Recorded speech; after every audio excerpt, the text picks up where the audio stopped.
এরপরে 24 নম্বর আয়াতে আল্লাহ সুবহানাহু ওয়া তাআলা বলছেন, তোমরা উভয়ই নিক্ষেপ করো জাহান্নামে প্রত্যেক অকৃতজ্ঞ বিরুদ্ধবাদীকে। সো এখানে 23 নম্বর আয়াতে আমরা দেখছি যে মানুষের সাথে যে শয়তান সঙ্গী রয়েছে, সেই সঙ্গী বলবে যে আজকে সেই ব্যক্তিকে অথবা তার যে আমল সেই দুনিয়ার বুকে প্রস্তুত করেছে সেটা সম্পূর্ণভাবে উপস্থাপন করা হচ্ছে এখানে। এবং এই ক্ষেত্রে এসে আল্লাহ সুবহানাহু ওয়া তাআলা বলছেন যে যারা হচ্ছে এরকম ডিসবিলিভার, অবিশ্বাসী, তাদেরকে হচ্ছে জাহান্নামে নিক্ষেপ করার জন্য।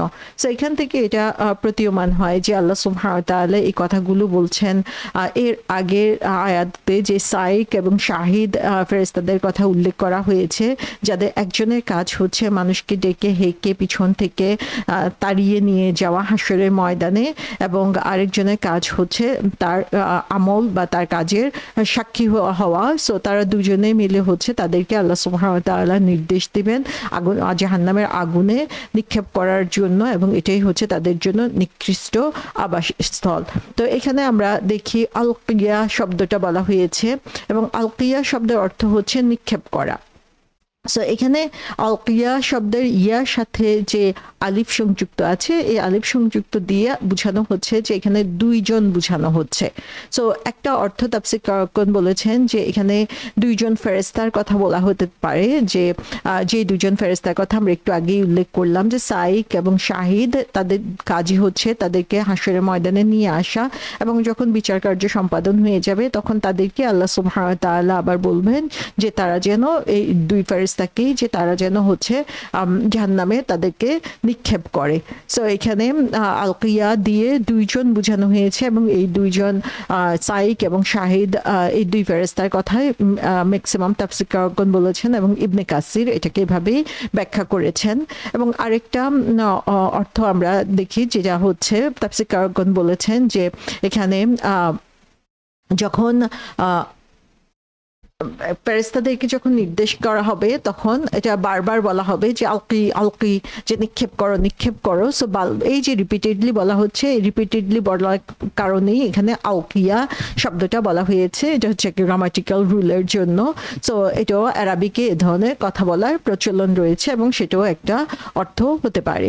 সো আমরা দেখি যে যেই পরিস্থিতিতে এই কথাগুলো বলা হচ্ছে, যে তাদেরকে হাসরের ময়দানে তাদেরকে কবর থেকে উত্থাপন করা হলো, তারপরে সেই কবর থেকে তাদেরকে তাড়িয়ে তাড়িয়ে নিয়ে যাওয়া হলো হাসরের ময়দানে, এবং সেখানে আল্লাহ সুবহানাহু ওয়া তাআলার কোর্টে তাদেরকে হাজির করা হলো, এবং সেখানে যখন তাদের বিচার করা হলো সেখানে দেখা গেল যে এই কিছু ধরনের মানুষ রয়েছে যাদেরকে আল্লাহ সুবহানাহু ওয়া তাআলা তখনই জাহান্নামে নিক্ষেপ করতে বলবেন।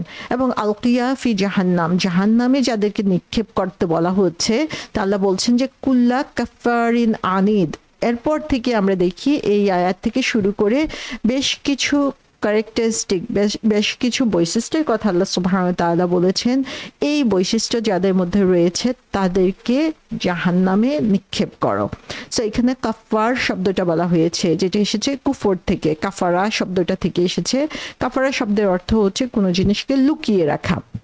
সো এই কারণে আমরা দেখি আরবিতে যারা হচ্ছে কৃষক তাদেরকে কাফির বলা হয়। তার কারণ কি, কৃষক মাটির নিচে বীজকে লুকিয়ে রাখে এবং সেভাবেই তার হচ্ছে জমিনের কাজ শুরু করে, ফসল উৎপাদনের কাজ শুরু করে, এবং সেই কারণে আরবিকে কাফির বলা হয়, কারণ হচ্ছে সে বীজ গোপন করে রাখে। সো সেখান থেকে আমরা দেখি যে কাফির যাদেরকে আমরা বলি ইসলামিক দৃষ্টিকোণ থেকে, যারা হচ্ছে সত্যকে লুকিয়ে রাখে তাদেরকে হচ্ছে কাফির বলা হচ্ছে, যে তাদের চোখের সামনে সত্যটাকে উপস্থাপন করা হচ্ছে, বলা হচ্ছে, প্রতিনিয়ত তারা দেখতে পাচ্ছে আশেপাশে আল্লাহ সুবহানাহু ওয়া তাআলা সৃষ্টির মাধ্যমে পূর্ববর্তী যেসব জাতিকে আল্লাহ সুবহানাহু ওয়া তাআলা ধ্বংস করেছেন তাদের ইতিহাস থেকে রাসূল সাল্লাল্লাহু আলাইহি ওয়াসাল্লাম তাদের কাছে এসে সত্যটাকে উপস্থাপন করছেন, কিন্তু তারপরে তারা সেটাকে ঢেকে রাখছে, সেটাকে লুকিয়ে রাখতে যাচ্ছে, সেটাকে অস্বীকার করতে যাচ্ছে। সে কারণেই তাদেরকে কাফির বলা হয়ে থাকে। কাফির শব্দের আরেকটা অর্থ হচ্ছে আনগ্রেটফুল, অকৃতজ্ঞ।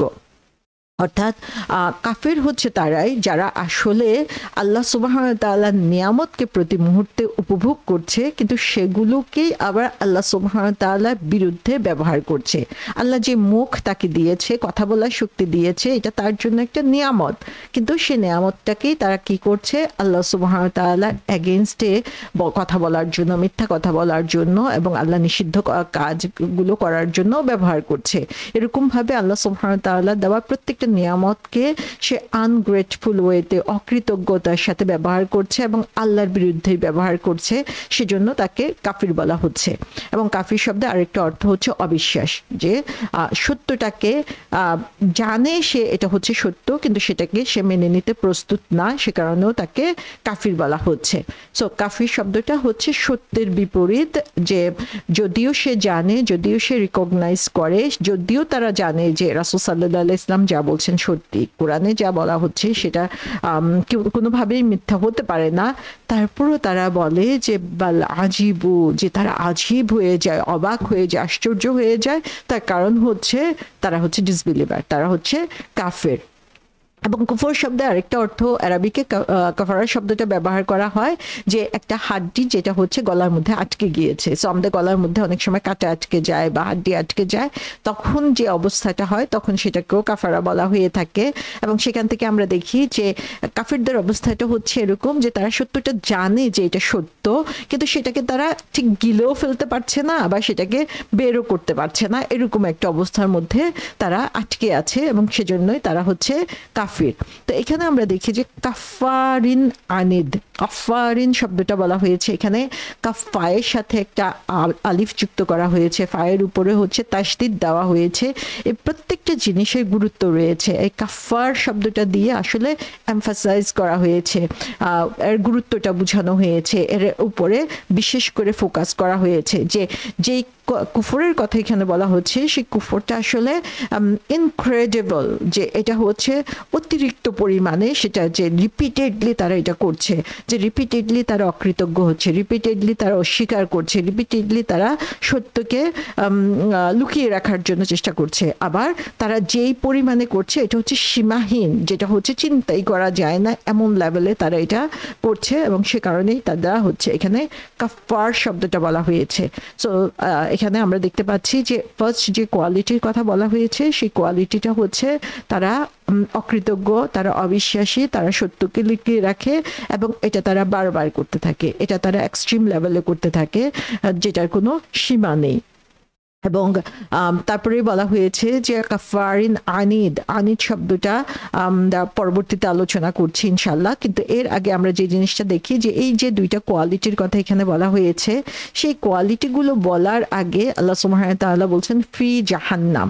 সো ফি জাহান্নাম, যে জাহান্নামের মধ্যে, এই কথাটা হচ্ছে যে তাদেরকে জাহান্নামে নিক্ষেপ করো। সো জাহান্নামকে আল্লাহ সুবহানাহু ওয়া তাআলা আগে উল্লেখ করেছেন, যেটা আরবিক স্ট্রাকচার অনুযায়ী পরে আসার কথা। তার মানে হচ্ছে আল্লাহ সুবহানাহু ওয়া তাআলা তাদের প্রতি এত রেগে আছেন যে আগে তিনি জাহান্নামের কথা উল্লেখ করেছেন, যে এটা হচ্ছে এক্সক্লুসিভিটি, যে এটা শুধুমাত্র জাহান্নাম হচ্ছে শুধুমাত্র তাদের জন্য, তাদের কোনোভাবেই এই জাহান্নাম থেকে পরিত্রাণ পাওয়ার কোনো সুযোগ নাই। আল্লাহ সুবহানাহু ওয়া তাআলা এমনভাবে এই জিনিসটাকে আগে উল্লেখ করেছেন যে তুমি এত এত সুযোগ পেয়েছো দুনিয়ার বুকে, এত এত এক্সাম্পল তোমার সামনে হাজির করা হয়েছে, এত জিনিস তুমি দেখতে পেয়েছো এবং জানো যে এটা সত্য, তারপরেও তুমি ডিনাই করো। আল্লাহ সুবহানাহু ওয়া তাআলা হচ্ছে তাদের জন্য এক্সক্লুসিভলি জাহান্নাম রেখে দিয়েছেন। তো এখানে আমরা দেখি যে যে কোয়ালিটির কথা বলা হয়েছে প্রথম, সেটা হচ্ছে যে অকৃতজ্ঞ বান্দা।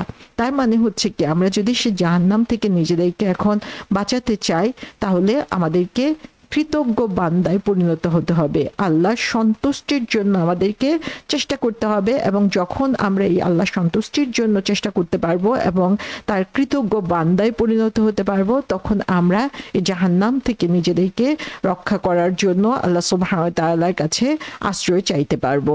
সো আমরা কিভাবে এই গ্রেটফুল স্লেভ হওয়া যায়, কৃতজ্ঞ বান্দা হওয়া যায়, সেটা নিয়ে আমরা আলোচনা করব।